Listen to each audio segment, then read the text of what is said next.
social လေးကောင်းလာတယ်တကယ်ချင်းနေနဲ့လည်း sharing လေးလုပ်တက်လာတယ်ထမင်းစုံလေးတေချာလေးစားတက်လာတယ်ဒါအစအစရပြောင်းလဲလာတာအမတွေ့ရပါတယ်ရှင်တခြားသောအတန်းအနေနဲ့ summer class တွေကိုလည်းအမဒီဝိုင်းရလေးမှာဆက်ပြီးတော့သင်ကြားဖို့အတွက်ရွေးချယ်သွားမှာပါရှင်ဟုတ်ကဲ့အမမင်္ဂလာပါရှင်ဟုတ်ပထမဆုံးအနေနဲ့မိုင်းနာမည်လေးနဲ့ clear နာမည်လေးကိုမိတ်ဆက်ပေးပါအောင်ရှင်ဟုတ်အမကတော့ Wirely International Preschool မှာ pre-nursery အတန်းမှာတက်ရောက်နေတဲ့တသားဆွေဖုံးပြပါရင်မိမိတက်တဲ့စုဖြစ်ပါတယ်ရှင်ဟုတ်ကဲ့ပါရှင်အခုလိုမျိုးပေါ့နော်ကျောင်းနေအများကြီးရှိရတဲ့မှာ Wirely ရဲ့ half day program လေးကိုရုံကြီးကြီးနဲ့ရွေးချယ်ဖြစ်ခဲ့တဲ့အကြောင်းလေးကိုလည်းပြပြပေးပါအောင်ရှင်ဟုတ်တသား2နှစ်ပြည့်ရောအမတသားကျောင်းလေးစပြီးတော့ထားဖို့အတွက်ပေါ့နော်အမကျောင်းလေးအများကြီးစုံစမ်းခဲ့တယ်အဲ့ဒီကမှတသားအကျောင်းအခုမှကျောင်းစတက်မှာဆိုတော့တနေ့ကုန်ဆိုသူအဆင်ပြေပါမလားဆိုပြီးတော့တွေးနေတဲ့အချိန်မှာ Wirely မှာ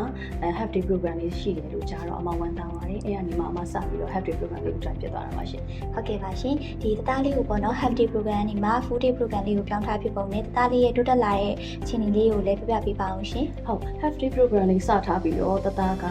တကယ်ချင်းနေနဲ့ရောဒီချိန်နဲ့ရောတသားလေးဖြစ်သွားတယ်ပေါ့နော်သူအရင်လေးပြောလာတယ်အမနဲ့တသားဖေဖေကြောင့်လည်း working parents တွေဖြစ်တဲ့အတွက်ကြောင့်လေတသားလေးပြောတယ်ဆိုတာသိတော့အမအဲ့နဲ့ half day program နေပြီးတော့ full day program ကိုစပြီးတော့ join ဖြစ်သွားတာပါတသားလေးဒီ Wirely မှာစပြီးတော့တက်ထင်တာပေါ့နော်တသားက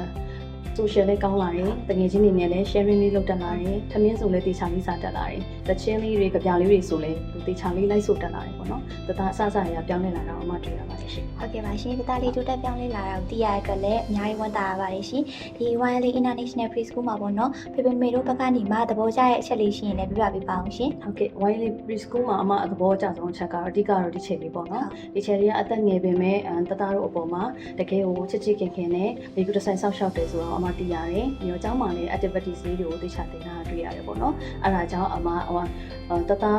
stage ကျောင်းမတက်ခင်ဒီပေါ့နော်အမတခြားသောအတန်းအနေနဲ့ summer class တွေကိုလည်းအမဒီဝိုင်းရလေးမှာဆက်ပြီးတော့သင်ကြားဖို့အတွက်ရွေးချယ်သွားမှာပါရှင်ဟုတ်ကဲ့ပါရှင်အခုလိုမျိုးအချိန်ပေးပြီးတော့လာရောက်ဖြေကြားပေးတဲ့အတွက် Wirely ကနေပြီးတော့အထူးဝင်ကျေးဇူးတင်ရှိပါတယ်ရှင်အမကလည်းကျေးဇူးတင်ပါတယ်ရှင် Wirely လည်းဒီထက်မကအောင်မြင်ပါစေနော်